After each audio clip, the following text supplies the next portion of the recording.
श्री स्वामी समर्थ. स्वामी महाराजांच्या कृपेने तुमच्या सर्व इच्छा मनोकामना पूर्ण हो. उद्या आहे मार्गशीर्ष महिन्यातील पहिला गुरुवार. या दिवशी जर आपण काही उपाय केले, काही सेवा केल्या तर त्या खूप प्रभावी ठरतात. कार्तिक महिन्यानंतर मार्गशीर्ष महिना सुरू होतो. हिंदू दिनदर्शिकेनुसार मार्गशीर्ष हा 9वा महिना आहे. हिंदू धर्मात 12 महिने प्रत्येक देवतेला समर्पित आहे. त्यामुळे श्रावण महिन्याप्रमाणे मार्गशीर्ष महिन्यालाही तितकेच महत्त्व आहे. मार्गशीर्ष महिन्यात भगवान श्रीकृष्णाचा आवडता महिना असल्याचे मानले जाते. तसेच या महिन्यात दर गुरुवारी महालक्ष्मी मातेचे खास व्रत वैकल्य केले जातं. धार्मिक मान्यतेनुसार या व्रताचं पालन केल्याने भक्तांना लक्ष्मी देवीची कृपा प्राप्त होत असते. त्यासोबतच ऐश्वर, यश आणि समृद्धी देखील मिळते. यासाठी दर गुरुवारी घरात घट मांडून महालक्ष्मी मातेच्या रूपाची पूजा केली जाते. या महिन्यात रोज गीता पाठ करा, श्रीकृष्णाची यथाशक्ती पूजा करा, कान्हाला तुळशीची पाने अर्पण करून प्रसाद म्हणून स्वीकारा. मार्गशीर्ष महिन्यात विष्णू सहस्रनाम, भगवद्गीता आणि गजेंद्र मोक्षाचे पठण करावे. या महिन्यात भगवान श्रीकृष्ण, श्रीहरी आणि महालक्ष्मीची पूजा करावी. या महिन्यात सर्व गुरुवारी भगवान विष्णू आणि माता लक्ष्मीची पूजा करावी.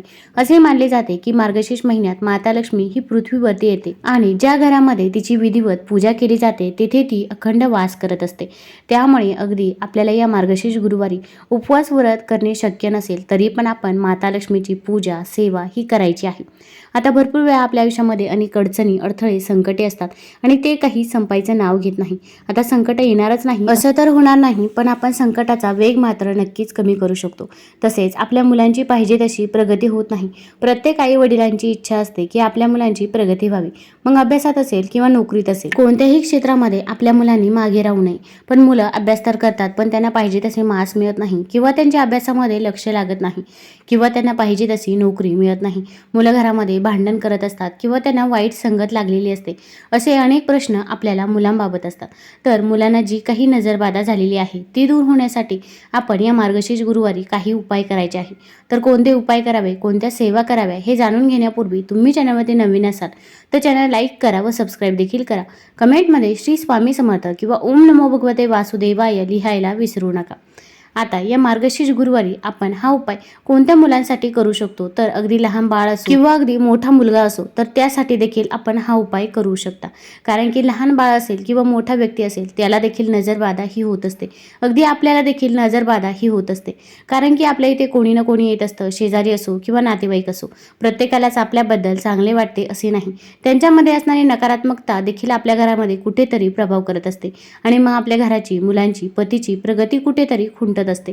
तसेच एखाद्या व्यक्तीची नजर एवढी वाईट असते की ती व्यक्ती घरातून येऊन गेल्यावरती आपली मुले अचानकपणे आजारी पडतात किंवा आपल्याला अनेक समस्यांना देखील सामोरे जावे लागत असते. आता ही नजरबाधा दूर होण्यासाठी आपण हा उपाय मार्गशीर्ष गुरुवारी करायचा आहे. तर गुरुवारी तुम्ही सायंकाळी 6 नंतर हा उपाय करू शकता. तर आता हा उपाय करण्यासाठी आपल्या मुलाला किंवा मुलीला पूर्वेकडे किंवा पश्चिमेकडे तोंड करून बसवायचं आहे. फक्त दक्षिण दिशेकडे तोंड करून बसवायचं नाही. आता अगदी मुलगा बाहेरगावी असेल तर त्यासाठी हा उपाय कसा करावा हे देखील मी तुम्हाला पुढे व्हिडिओमध्ये सांगणार आहे. आपण सर्वात प्रथम देवघरामध्ये एक दिवा प्रज्वलित करायचा आहे. मग तुम्ही शुद्ध तुपाचा किंवा तिळाच्या तेलाचा, मोहरीच्या तेलाचा दिवा प्रज्वलित करू शकता. तसेच तुळशीजवळ देखील एक दिवा प्रज्वलित करायचा आहे आणि त्याच नंतर आपल्याला हा उपाय करायला घ्यायचा आहे. कारण की आपण जो काही उपाय करतो, जी काही सेवा करत असतो त्या सेवेसाठी दिवा साक्षी असतो असे म्हणतात. म्हणून प्रथम देवघरामध्ये दिवा प्रज्वलित करावा. आता या उपायासाठी आपल्याला 4 लाल मिरच्या घ्यायच्या आहेत. आता लाल मिरच्या या देठाच्या असाव्या, सुकलेल्या लाल मिरच्या घ्यायच्या आहेत. त्यानंतर आपल्याला मोहरी घ्यायची आहे. मग पिवळी मोहरी घेऊ शकता किंवा पिवळी मोहरी नसेल तर तुम्ही दुसरी मोहरी घेतली तरी पण चालेल. तसेच आपल्याला 4 लवंग घ्यायचे आहे. लवंगा या साबूत असाव्या, कुठेही तुटलेल्या फुटलेल्या नसाव्या, त्याला पुढे फूल देखील पाहिजे. अशा 4 लवंगा घ्यायच्या आहे. तसेच आपल्याला तुरटीचा एक खडा देखील घ्यायचा आहे. तुरटी ही आपल्यामधील नकारात्मक ऊर्जा दूर करत असते. तसेच आपल्याला झालेली नजरबाधा देखील दूर करत असते. त्यामुळे तुरटीचा उपयोग आपण या उपायामध्ये जरूर करायचाच आहे. आता या 4 वस्तू घेतल्यानंतर आपल्या मुलाला पाटावर बसवायचं आहे. आता हा उपाय कोण करू शकतं? घरातील आई करू शकते किंवा आजीने जरी हा उपाय केला तरी पण चालेल. फक्त मासिक धर्म असेल किंवा सूतक असेल तर या काळामध्ये आपल्याला हा उपाय, ही सेवा करता येणार नाही. आपल्या मुलाला पाटावर बसवायचं आहे. त्यानंतर आपण त्या मुलावर अँटी क्लॉकवाईज म्हणजेच घड्याळ जसं फिरतं त्याच्या उलट्या दिशेने आपण त्या मुलावरून ही जी काही वस्तू आहे त्या आपण 5 वेळा उतरवायच्या आहे. उतरवत असताना आपण म्हणायचं आहे की माझ्या मुलाला, माझ्या मुलीला जी काही नजरबाधा झालेली असेल किंवा जी काही हिच्या मागे इडापिडा लागलेली असतील, कोणतंही संकट हिच्या मागे असेल किंवा कोणतीही साडेसाती असेल, मग शेजारच्यांची नजर असो, बाहेर बाहेरच्यांची नजर असो, नातेवाईकांची लागलेली नजर ही दूर होऊ दे असे आपण म्हणायचं आहे. आपण मनातल्या मनात हे म्हणावं. मुलावरील नजरबाधा दूर होऊ दे असं आपण म्हणत राहायचं आहे. त्यानंतर आता हे उतरून झाल्यानंतर आपण एक पंती घ्यायची आहे किंवा कापूर जाळण्याचं भांडं घेतलं तरी पण चालेल. आता तुम्ही गावाकडे राहत असाल तर हे सर्व तुम्ही चुलीमध्ये टाकू शकता, पण तुम्ही शहरामध्ये राहत असाल तर आपल्याला हे जाळावं लागणार आहे. तर यासाठी आपण कापूर घ्यायचा आहे. तर कापरावरती या सर्व वस्तू ठेवायच्या आहे. मग त्याखाली थोडेसे तांदूळ देखील ठेवू शकता. आता या सर्व वस्तूंचा आपल्याला जाळ करायचा आहे. जसं जसं हे जळत जातं तशी तशी आपल्या मुलाची नजरबाधा ही दूर होत असते.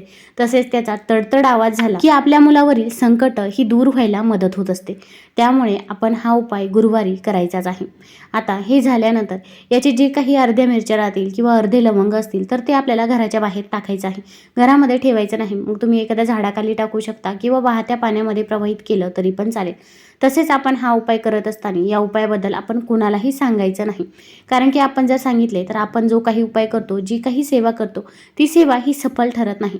आता मुले बाहेरगावी असतील तर काय करावे? मग शिक्षणासाठी असो किंवा नोकरीसाठी असो तर मुलांच्या फोटोवरून आपण हे 7 वेळा किंवा 5 वेळा उतरून टाकायचं आहे. यामुळे मुलाला कोणतीही नजरबाधा झालेली असेल किंवा इडापिडा त्याच्या मागे लागलेली असेल, संकटे असतील तर ते दूर होत असतात. आता हा उपाय आपण करायचाच आहे, पण त्याचसोबत आपण या दिवशी आणखीन एक उपाय करायचा आहे की त्यामुळे देखील आपल्या मुलाला झालेली नजरबाधा, इडापिडा ही दूर होत असते. तर आता हा उपाय आपण संध्याकाळी दिवे लागण्याच्या वेळेस करायचा आहे. हा उपाय देखील तुम्हाला जर या गुरुवारी जमले नाही तर पुढील गुरुवारी देखील करू शकता, पण मार्गशीर्ष महिन्यामधील गुरुवारीच आपल्याला हा उपाय करायचा आहे. आता हा उपाय करण्यासाठी आपल्याला एक ग्लास घ्यायचा आहे. मग घरामध्ये काचेचा ग्लास असेल तर तो ग्लास घ्यावा. त्या ग्लासमध्ये आपल्याला थोडंसं पाणी टाकायचं आहे. अर्ध्याला वरती आपण या ग्लासामध्ये पाणी घ्यायचं आहे. त्यानंतर आता आपल्याकडं जर खडे मीठ असेल तर आपण खडे मीठ घ्यायचं आहे. आता या पाण्यामध्ये आपल्याला खडे मीठ टाकायचं आहे.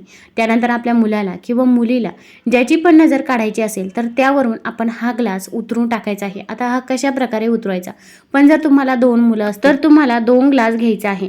आपण एकच ग्लास दोन्ही मुलांवरून उतरून टाकायचा नाही. आता आपल्या मुलाला पूर्वेकडे किंवा पश्चिमेकडे तोंड करून बसवायचं आहे. फक्त दक्षिण दिशेकडे तोंड करून बसवायचं नाही.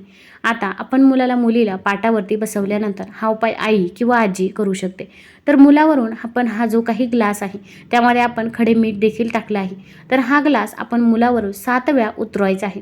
आता उतरवत असताना म्हणायचं आहे, माझ्या मुलाला किंवा मुलीला जी काही नजरबाधा झालेली आहे, त्याच्यामागे जी काही इडापिडा, संकटे आहे तर ती दूर होऊ दे. माझ्या मुलाची प्रत्येक क्षेत्रामध्ये प्रगती होऊ दे असं आपण म्हणायचं आहे. आता यानंतर यामधील पाणी आपण आपल्या बेसिंगमध्ये टाकू शकता. अगदी किचनच्या बेसिंगमध्ये हे पाणी आणि त्यासोबत मीठ आहे ते देखील आपण टाकायचं आहे.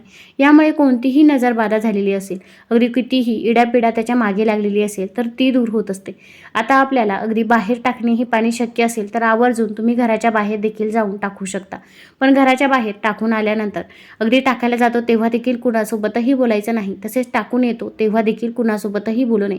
आपण आल्यानंतर हातपाय स्वच्छ धुवायचे आहे. त्यानंतर तुमची जी काही कामे आहे ती तुम्ही करू शकता. तसेच बेसिंगमध्ये पाणी टाकतो तेव्हा देखील आपण या नियमाचे पालन हे करायचे आहे. आपल्याला मध्ये कोणी रोखणार नाही, टोकणार नाही याची आपल्याला काळजी घ्यायची आहे.